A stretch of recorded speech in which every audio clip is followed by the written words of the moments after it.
Hello à tous, je suis Éléonore Vigneron et je suis ravie de vous accueillir sur Rayonnante.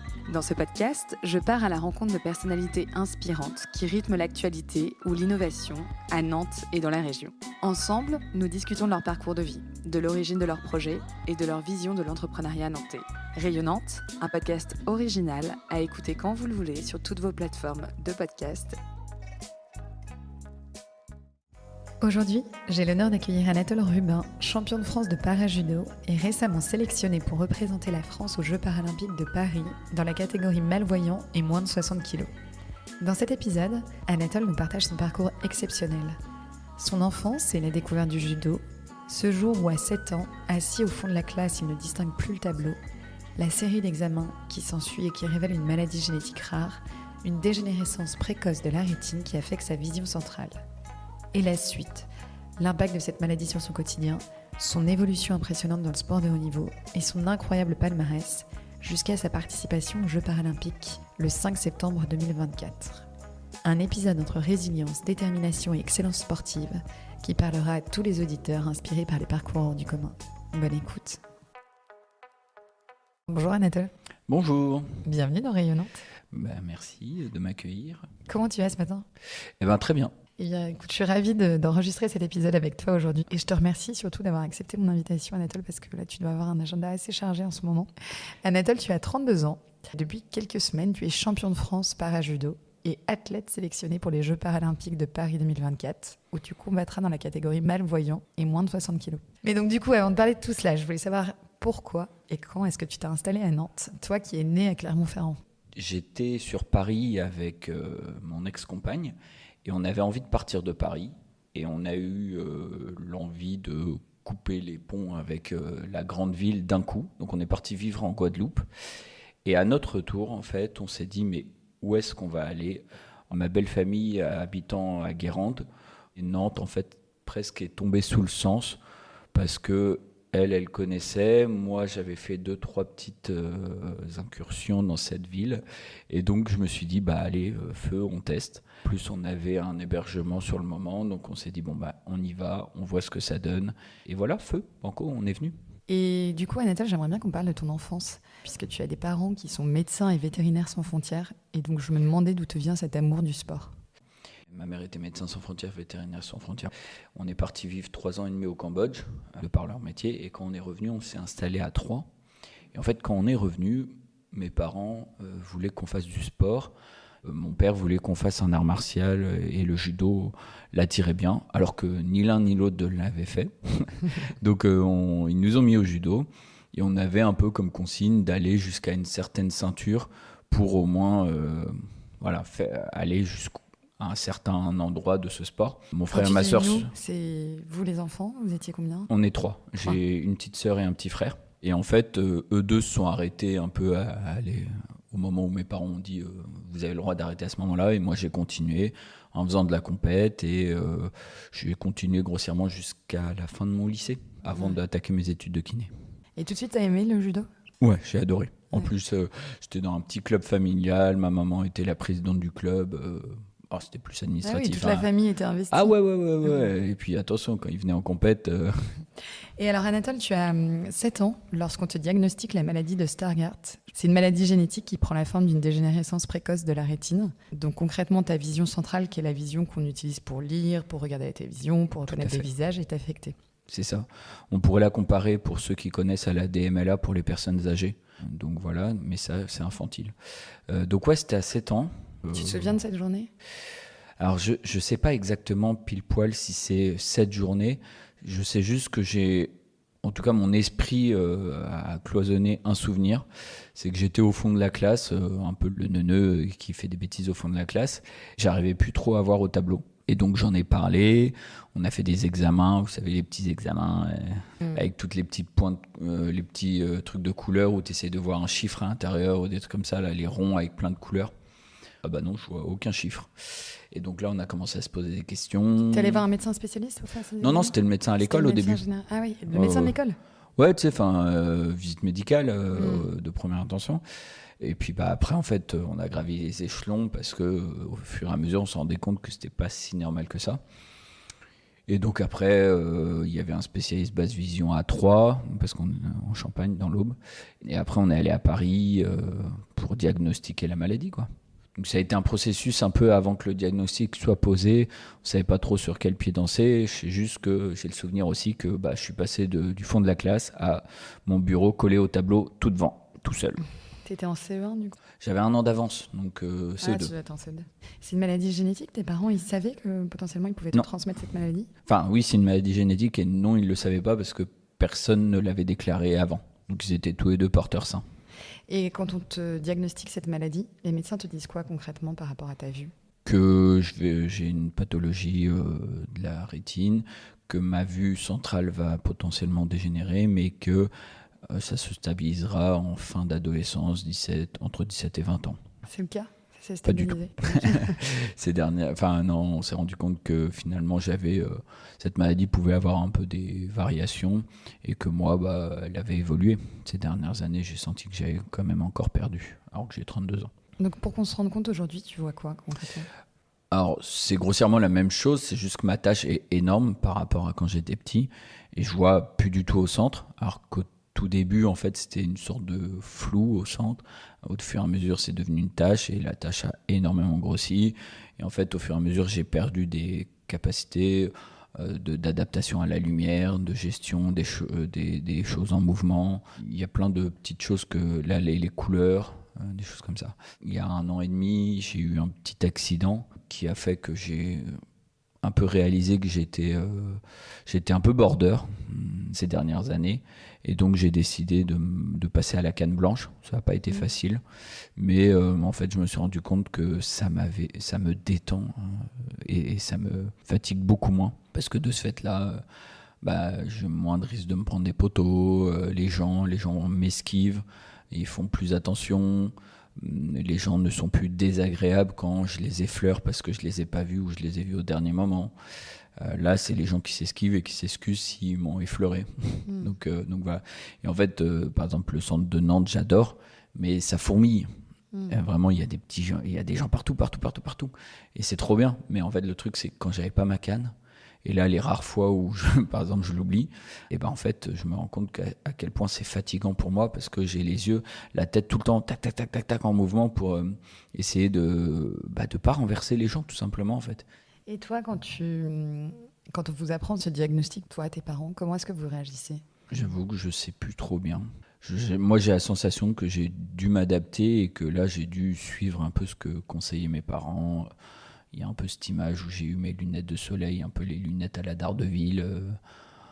J'ai cette image un peu, ce souvenir où dans un cours d'école, il y a eu une phase, j'ai cette sensation un peu comme un pestiféré où j'ai les lunettes noires, quoi. Enfin, est-ce que c'est moi qui ai créé ce souvenir-là parce que ça m'a touché? Je sais pas. Mais en tout cas, je saurais pas plus décrire ça. Mes parents n'ont jamais été des grands expressifs, donc je sais pas trop. Je sais juste que maintenant qu'on communique beaucoup plus et qu'on parle de cette période-là, je pense que ça a été très très dur pour eux. Très très très dur et ils ont eu du mal, je pense, à en parler, que ce soit à moi, à mon frère, ma sœur. Mon frère et ma sœur ont été pendant très longtemps un peu pas vraiment au courant de ce qui se passait, je pense. Puis moi, il y avait ce côté, au lieu de me renfermer sur moi-même, j'ai toujours eu, avec cet handicap, l'envie d'être hyper expressif, hyper excentrique, tout le temps dans le hyper. Je devais faire plein de choses, je devais me prouver. Handicap ou c'était déjà le cas avant? J'ai plus le souvenir comment j'étais avant, mais je sais juste que je crois que l'handicap a créé ou a généré en moi cette volonté d'aller toujours plus loin, de toujours faire plus pour me prouver à moi-même, prouver aux gens, peut-être dans un premier temps prouver à ma famille que je n'étais pas qu'un handicap et que je pouvais faire des choses et même plus que des gens pas handicapés. Donc j'ai toujours entrepris 1001 projets, des volontés un peu qui allaient dans tous les sens. Et ça m'a vraiment toujours habité. Comment est-ce que tu as appris à vivre avec ce handicap? La différence avec d'autres handicaps qui sont forts et soudains, c'est que moi, en fait, elle est apparue, j'avais pas une grosse atteinte, et en fait, ça a été très progressif. Donc, je m'y suis je m'y suis adapté tout au long de ma vie en fonction de son évolution. De toute façon, j'ai pas eu trop le choix. Et je pense qu'en fait, capacité de résilience propre aux athlètes. Hein. Ouais, au final, ouais. Et justement, sur ce lien avec le judo, quand tu apprends ta maladie, ce handicap, quel est ton rapport du coup avec ce sport ? Est-ce que tu envisages d'arrêter ou est-ce que tu te dis je vais continuer coûte que coûte ? Au début, comme je disais, elle m'atteignait pas. Enfin, c'était pas très très fort comme atteinte. La preuve, je faisais encore du vélo. Bon, à un moment, j'ai arrêté parce que j'ai eu un petit accident. Mais non, le judo et la natation, j'ai continué. Et il n'a jamais été question d'arrêter.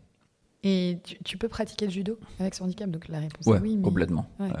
Complètement, et au contraire même, je pense que ça fait partie de ces sports qui peuvent aider un peu à connaître son corps, connaître comment le corps des autres, le mouvement des corps, et se libérer, se lâcher un peu.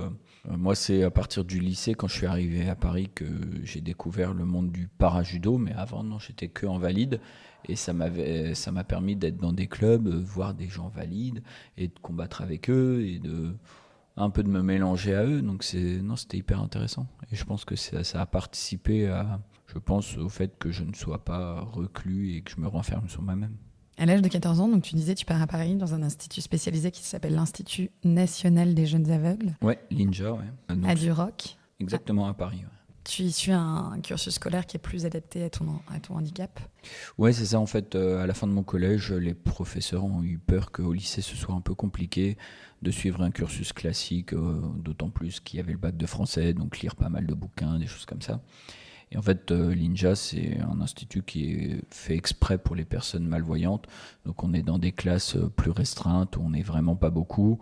Si on se rend compte que c'est plus pertinent, ils nous mettent ce qu'on appelle en intégration, donc dans une école classique, mais plus suivie quand même, parce que c'est une école classique à côté de l'INJA, donc tous les jours on peut aller voir, avoir un suivi.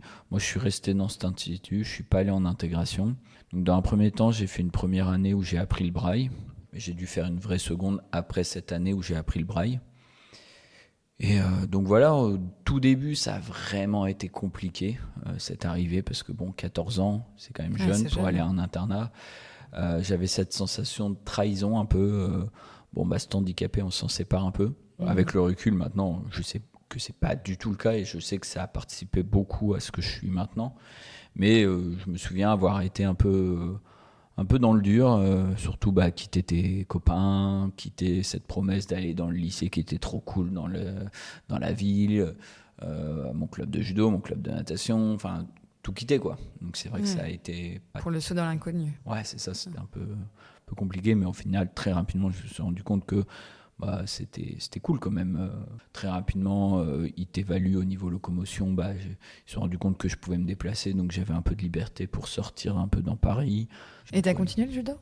Ouais, j'ai continué le judo. Il y avait une petite section dans l'Institut national des jeunes aveugles, qui existe toujours d'ailleurs.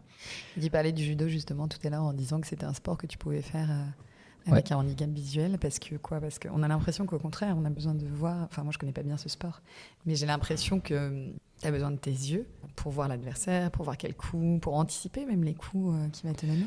Alors, le judo, il n'y a pas de coups. Tu vois, comme quoi je connais vraiment pas bien ce sport. On se frappe pas dans le judo, mais déjà en fait dans le para-judo, on commence garde installée, donc c'est-à-dire les mains installées directement sur le kimono. Donc il n'y a pas toute cette phase où on doit aller le plus vite possible attraper le kimono là où on sera le plus pertinent après quand on va lancer une technique. Donc on est directement posé, donc il n'y a pas cette phase de préhension au préalable. Et puis après, il y a toute la réglementation pour les sorties de tapis où l'arbitre nous donne des indications. Mais c'est sûr que quand on va combattre contre une personne voyante ou malvoyante, mais qui voit un peu mieux que soi, enfin que moi par exemple, typiquement, il y a une possibilité que lui voit un peu si tu es en arrière sur tes talons, sur tes doigts de pied, si tu vas amorcer un mouvement en voyant ton mouvement de hanche, des choses comme ça. C'est sûr qu'il peut avoir une anticipation un peu plus grande, mais comme moi j'ai les mains sur lui, à moi de travailler ma sensibilité et mes capacités de réaction via mes doigts plutôt que mes yeux, pour sentir lui ses mouvements et essayer moi de camoufler les miens le plus possible pour attaquer quoi. Donc oui, Les voyants ont une anticipation plus rapide, mais comme il n'y a pas cette phase de préhension au tout début, on met quand même les chances un peu presque à égalité. Et si on revient à ton parcours, ensuite, donc tu te lances dans des études de kiné, Ouais. à Paris toujours, dans un institut Ouais. de formation pour déficients visuels, dont tu sors diplômé en 2016. Exactement. Et là, tu changes de vie. Tu me disais, tu te détournes complètement du sport. J'ai voulu me plonger un peu dans l'associatif, donc j'ai créé le BDE, donc le bureau des étudiants. Forcément, il y avait toutes les soirées, les gros week-ends de fête. Et ça, j'étais pas le dernier. J'avais pris beaucoup de poids. Et alors, à quel moment tu reviens vers le sport? Quand est-ce que tu décides aussi de te lancer dans une carrière de sportif de haut niveau? J'ai un de mes meilleurs amis parisiens qui m'a dit « Mais mets-toi au jiu-jitsu brésilien, tu vas voir, c'est le feu et tout. » Et je suis tombé tout de suite amoureux, j'ai adoré. J'ai été bien accompagné en plus. Julien Casier qui était mon prof à ce moment-là, donc c'était vraiment cool. Donc voilà. Puis après, on est parti en Guadeloupe. Et en fait, là-bas, j'ai rencontré un mec Laurie, qui était d'un club en Basse-Terre, quoi. Et en fait, il m'a redonné l'amour du judo. Et c'est lui qui m'a motivé pour tenter de refaire un petit championnat de France para-judo, qui a été beaucoup plus carré. Il y avait beaucoup plus de monde que du temps de mon lycée. Bon, autant dire que j'ai rien fait, parce que je venais de reprendre. Mais c'était le début d'une grande histoire qui, maintenant, on voit où ça m'a amené. Donc, quand je suis revenu à Nantes, boum, j'ai cherché le meilleur club autour de Nantes ou à Nantes en jiu-jitsu brésilien, c'était dès l'arrivée à Nantes, et le club de judo qui m'amènerait au meilleur des niveaux. Et le dojo nantais, quand je suis arrivé, on m'a dit c'est le meilleur club du coin, de la région. Donc voilà, entre dès l'arrivée à Nantes où l'entraîneur c'est Beto Ramos et le dojo nantais avec Arnaud Gendre, là j'étais sûr de performer. Et c'est en décembre 2021 que j'ai eu ma première sélection en stage collectif France. Et puis c'était le début d'un gros run en jiu-jitsu brésilien. Je suis allé chercher des médailles alors que je combats en valide sur les championnats de France. J'ai fait champion d'Europe, vice-champion du monde à Las Vegas. J'ai eu ma sélection en stage à Toulouse. Et en fait, j'ai pas arrêté après de me faire sélectionner sur les différents stages, les différentes compétitions. Alors, il y a eu un changement de catégorie de poids après Tokyo. C'est pour ça que je combats dans une catégorie de poids qui n'est pas la mienne, en moins de 60 kilos là, pour les Jeux. Parce qu'avant, je combattais en 66 kilos. Mais en fait, ils ont séparé non-voyants et malvoyants pour les Jeux paralympiques de Paris. Donc J1 et J2. Moi, je combats en J2, malvoyant. C'est une très très bonne chose pour les non-voyants. Pour moi, c'est vraiment top parce que ça leur permet de briller. Tu pouvais affronter un voyant? Non, en para-judo, en fait, tu pouvais combattre un non-voyant autant qu'un malvoyant. En fait, on était mélangés. Et là, maintenant, J1, J2, c'est que les J1 sont non-voyants et les J2 sont malvoyants. Donc, on est séparés. Ce qui leur permet à eux de briller un peu plus sur le plan international, ce qui est vraiment cool pour eux. Mais comme ils ne voulaient pas faire des catégories niches, où il y a 2 personnes, 3 personnes, voilà, ils ont enlevé une catégorie de poids sur 2. Et donc en janvier 2023, j'ai fait mes premiers championnats de France en moins de 60. Donc, Comment est-ce qu'ils mesurent ça? Ils vérifient que tu fais moins de 60 kilos? Ah oui, on est pesé. Ouais. Alors, en national, c'est pesé le jour même souvent, donc c'est-à-dire quelques heures avant les combats. Je vais dire une bêtise, si on combat à 10h, on est pesé à 8h, 8h30 ou 9h. Okay. Voilà. Et en international, on est pesé la veille. Donc, par exemple, 17 ou 18h, et on combat le lendemain à 10h. Et au jeu, ce sera comme ça. On est pesé la veille et on combat le lendemain à 10h. Ok, donc il faut que tu fasses moins de 60 kilos la veille. C'est ça, 59,8 ou 9. Ça te laisse la possibilité de te faire une grosse bouffe le soir. Eh ben, pas vraiment, parce qu'il y a une pesée aléatoire le lendemain matin. 1 heure ou 2 avant les combats, ils font un tirage au sort. Et il y a une personne par catégorie qui est tirée au sort pour être pesée et on a le droit à 5% de marge. Et attends, si on revient à toi, comment est-ce que tu as fait pour atteindre le plus haut niveau de la compétition? Eh ben, les efforts. Et puis, c'est vrai que dans le para-judo, en France, on n'est pas à des milliers. Donc, à mon niveau, qui s'entraîne autant et qui est sélectionné sur tous les stages, entre guillemets, j'étais le seul qui était alignable, quoi. T'as quand même un palmarès impressionnant. Ça a été quoi le moment le plus marquant de ta carrière?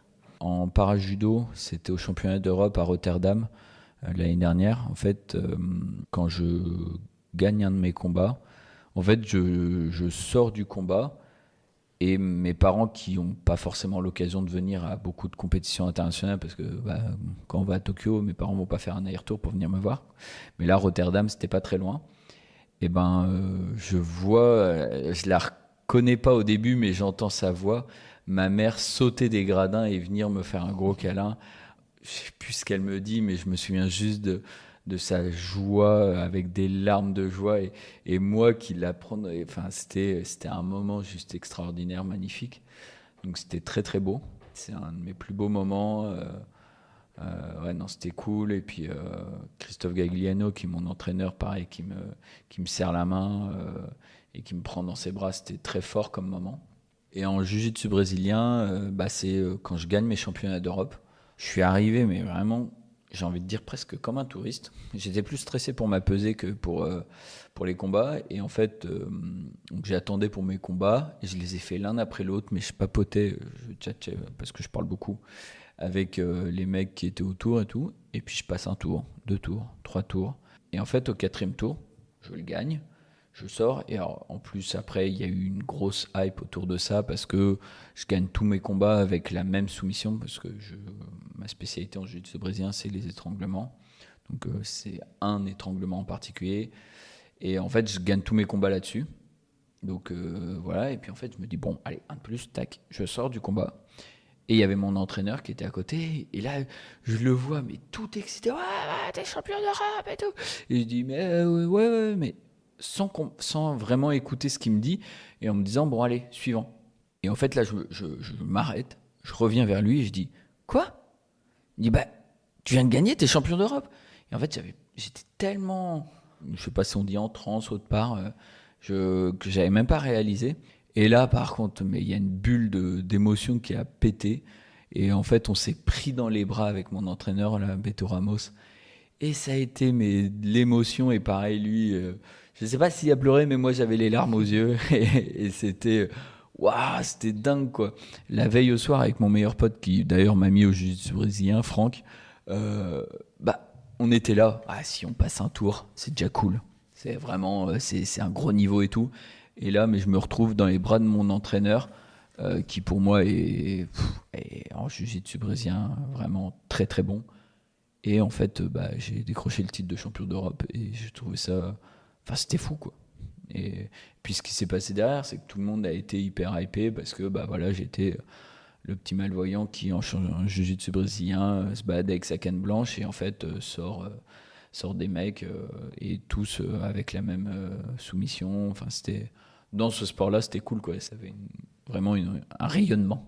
Bravo, c'est hyper émouvant. Ouais, c'était cool. Je me suis toujours demandé ce qui se passait dans la tête des champions avant une compétition et je voulais te demander à quoi est-ce que tu penses avant un combat? J'ai mon rituel où je me mets un peu des tartes dans la tronche, je me claque les cuisses, claque les mollets, claque les pecs, claque les bras. J'aime bien sautiller sur place et faire un gros saut en l'air et arriver en squat profond. Voilà, c'est un peu mon rituel avant de monter, mais ça c'est plus physique. Puis mentalement, en fait, non, je me dis allez c'est parti, feu. Bon, l'année dernière, il y a eu une grosse phase où je savais pas trop. Enfin, avant les combats, c'était un peu compliqué parce qu'il y a plein de choses qui se passaient dans ma tête avec ma séparation. Je savais pas trop où j'en étais. J'avais toujours peur de, en fonction de ce que je fais, est-ce que je vais être sélectionné ou pas pour les Jeux. Donc, je pense que j'ai eu une phase et heureusement que j'ai été pris en charge par un préparateur mental. On m'a toujours dit que j'étais trop je réfléchissais trop. Il n'y avait pas assez de lâcher prise et hop, on envoie les chevaux, quoi. Et ces derniers temps, ça a été un peu plus ça. J'ai réussi à vraiment canaliser et me dire, focus. Tu sais ce que tu sais faire, t'y vas et tu le fais, c'est tout. Je vais tout faire pour que tout ce mindset que j'ai installé soit le meilleur et celui qu'il faut pour les Jeux. Et alors justement, donc le 5 septembre 2024, tu combattras aux Jeux paralympiques de Paris. Comment est-ce qu'on fait pour être qualifié pour les Jeux?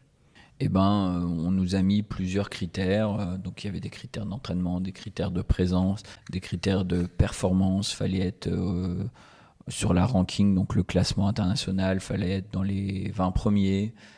Il fallait faire des résultats, ou en tout cas, il fallait aussi combattre en valide et essayer de passer des tours à chaque compétition. Donc ce que j'ai fait, de par mon âge, je peux combattre, alors c'est un mot dur, mais je peux combattre en vétéran. Parce qu'au-delà de 30 ans, en judo, on peut combattre en vétéran.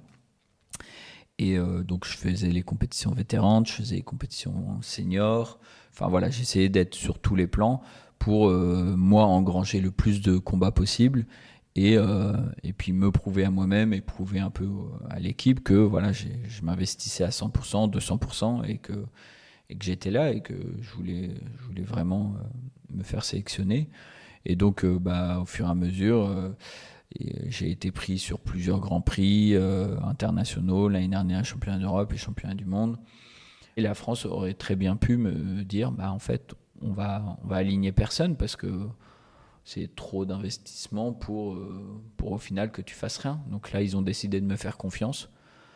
Donc je vais tout donner. Je vais donner 300% et je compte sortir en rampant. Enfin, tout donner vraiment pour prouver qu'ils ont eu raison de me faire confiance, me prouver à moi-même que tout cet investissement, ces sacrifices que j'ai fait, c'était pas pour rien. Et en fait, depuis cette annonce, j'ai la sensation qu'il y a une bulle d'anxiété, de stress qui a pété. Et là, je suis libéré. J'ai l'impression d'avoir mon kimono et d'aller en sprint vers le 5. C'est un sprint et à la fois un marathon, quoi. Parce que j'ai l'impression d'avoir gravi une montagne, mais il en reste une deuxième qui est la plus belle, où je vais aller chercher la neige éternelle au bout, là. Mais c'est que le début, là. Je pars lundi en stage. On fait 2 semaines de stage. En août, on refait 2 semaines de stage. Et puis voilà, en fait, même si on refait pas le monde en 2 mois, je vais me préparer et tout donner pour être prêt le jour J. Ça a été quoi ta réaction quand tu as appris ta sélection ?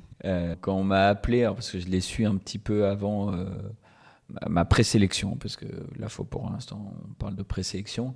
Quand je l'ai appris un peu avant l'annonce officielle qui a été faite à l'Institut du Judo, j'avoue que quand j'ai raccroché, j'arrivais pas à réaliser, et d'un coup, en fait, les larmes sont montées, mais des larmes de joie, et je pouvais plus m'arrêter.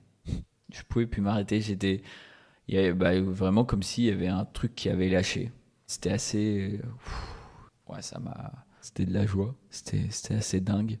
Et tes proches, comment est-ce qu'ils ont réagi ? Comme moi, je crois.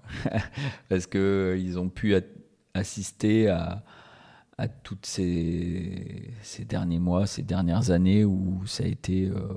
je me suis donné à 200% et beaucoup d'investissement, de sueur, de douleur, de pleurs des fois, de sacrifices.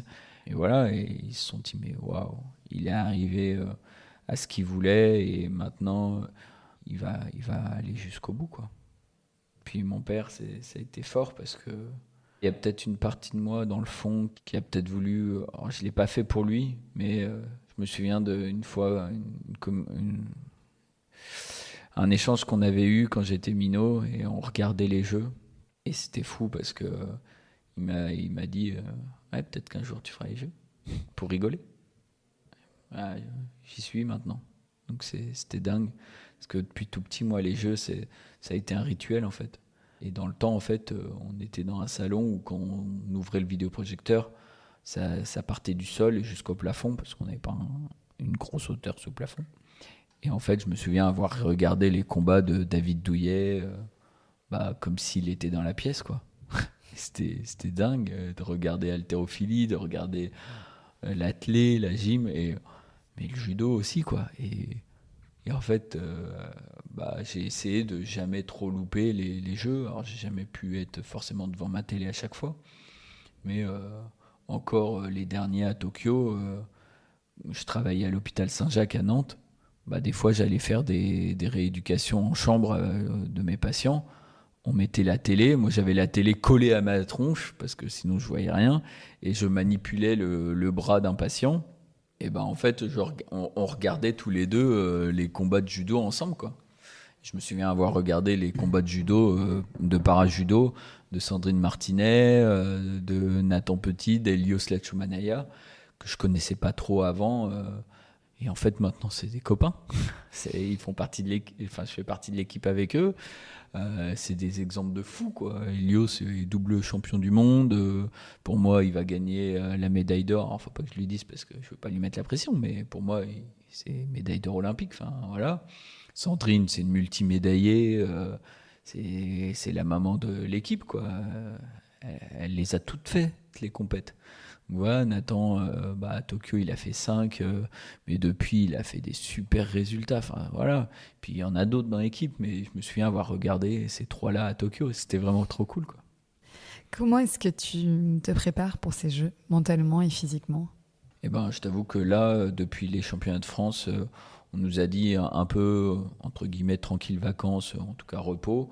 Moi, j'ai du mal à m'arrêter, donc même si je ralentis, puis de toute façon, mon club, il y a moins d'entraînement là avec les vacances, le pôle espoir, il y a moins d'entraînement. Donc c'est vrai que je fais beaucoup de prépa, je vais courir, je marche, je fais du vélo, du rameur en salle. Et sinon, les petits entraînements, je continue à aller au jiu-jitsu brésilien, faire attention à la blessure, parce que ça, c'est un peu la hantise, parce que tu te dis que si tu te blesses, hop, adieu les jeux. Puis là, ouais, comme je te disais, on part en stage 2 semaines à Oulgat, en Normandie, et après 2 semaines à Suston, dans le sud, en août. Donc voilà, donc je pense que mois de juillet, on va se la mettre, il va y avoir une grosse intensité. Puis mois d'août sera peut-être on va peut-être lever un peu le pied, peut-être plus technico-tactique. Je sais pas trop. On verra ce que nous mettent comme programme les entraîneurs. Et mentalement? Donc j'ai mon préparateur mental qui m'a dit si tu as besoin, on peut se contacter. Pour l'instant, vraiment, je me sens hyper bien. Je sens pas de boule d'anxiété monter. Donc j'ai envie de dire là, je prends ce qu'il y a à prendre et je vais à fond.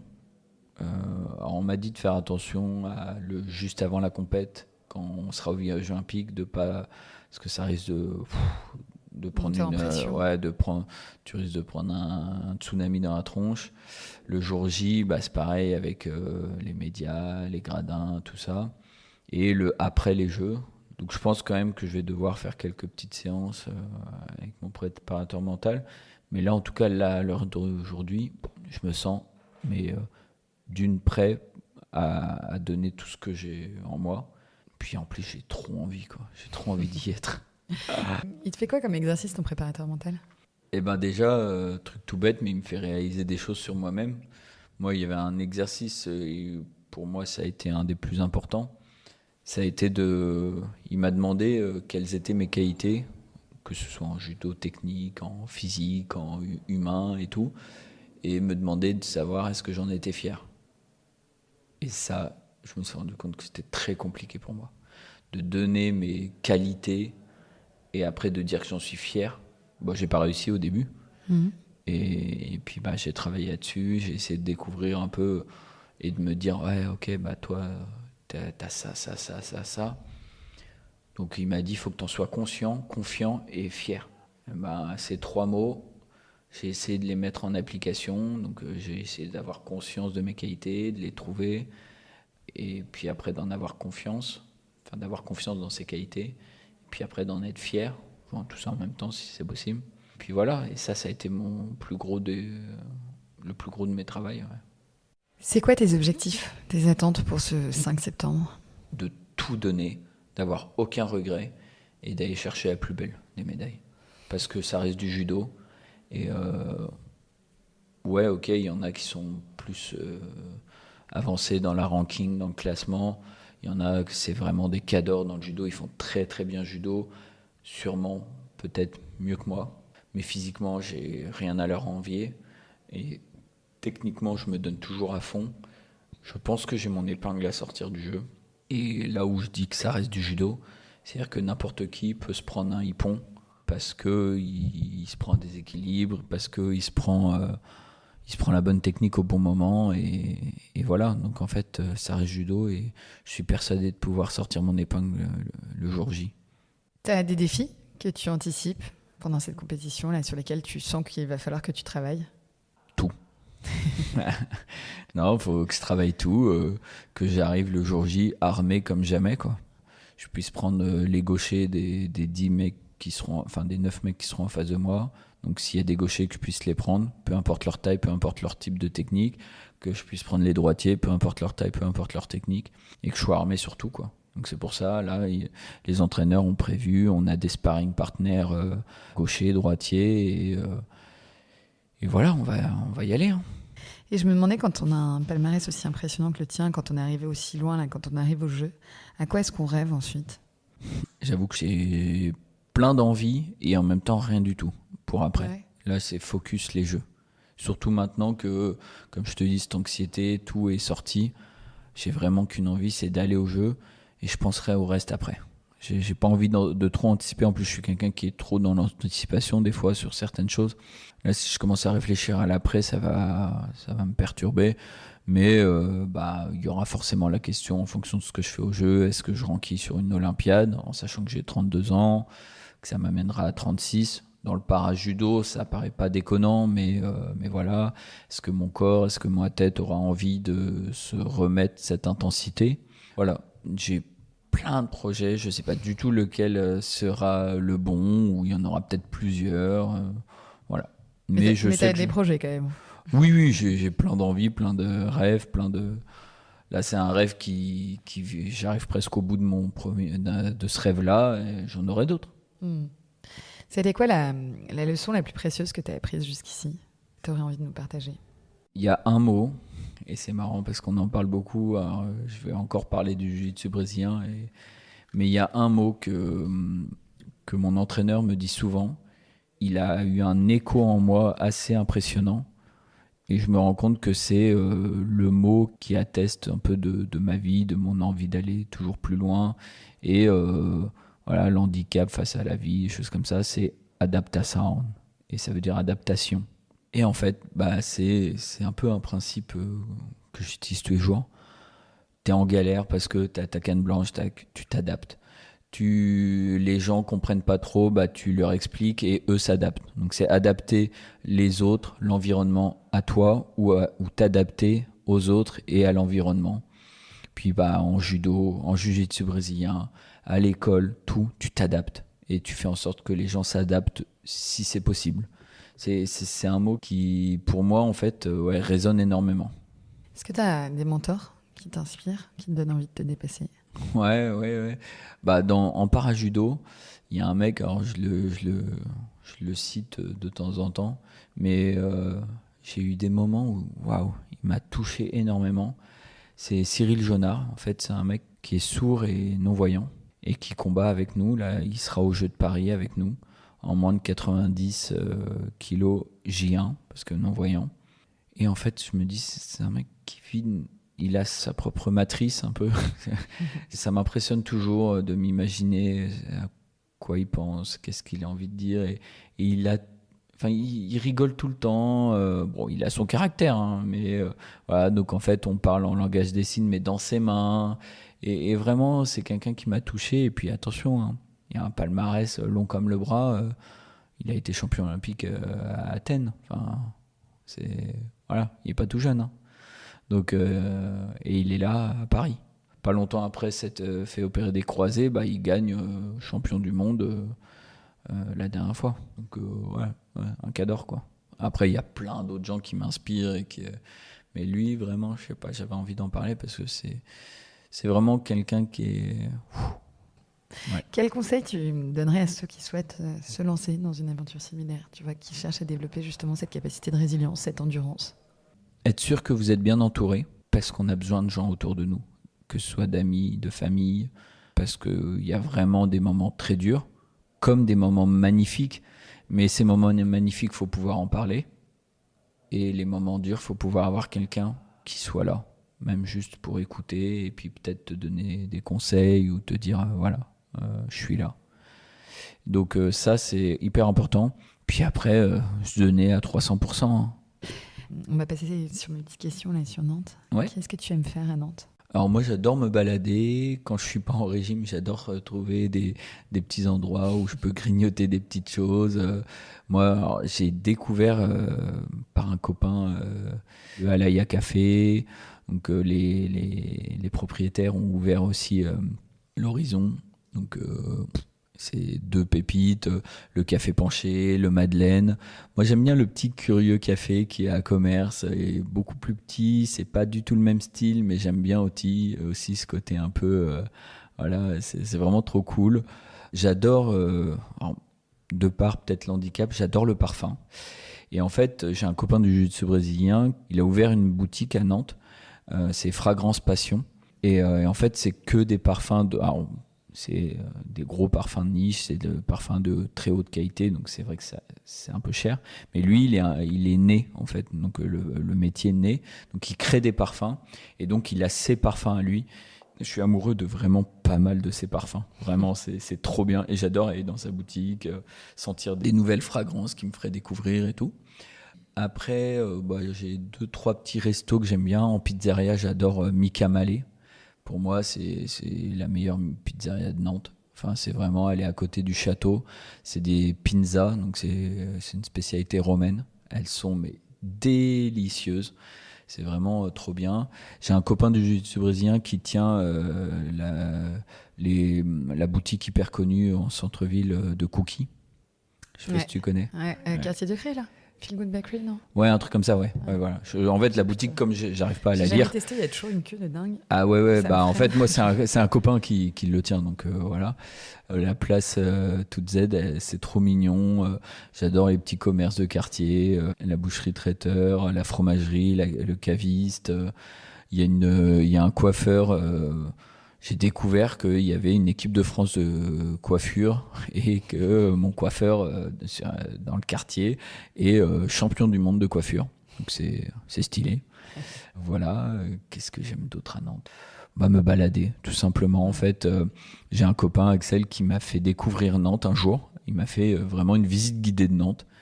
Et depuis, en fait, moi, je l'ai vraiment biché. J'ai fait tout seul. Je vais au château, je vais y d'eau. Je vais voir le petit mur qui est en face du CHU, le mur de Nantes. Je suis un grand enfant, donc j'adore tout ce qui est les machines de Lille.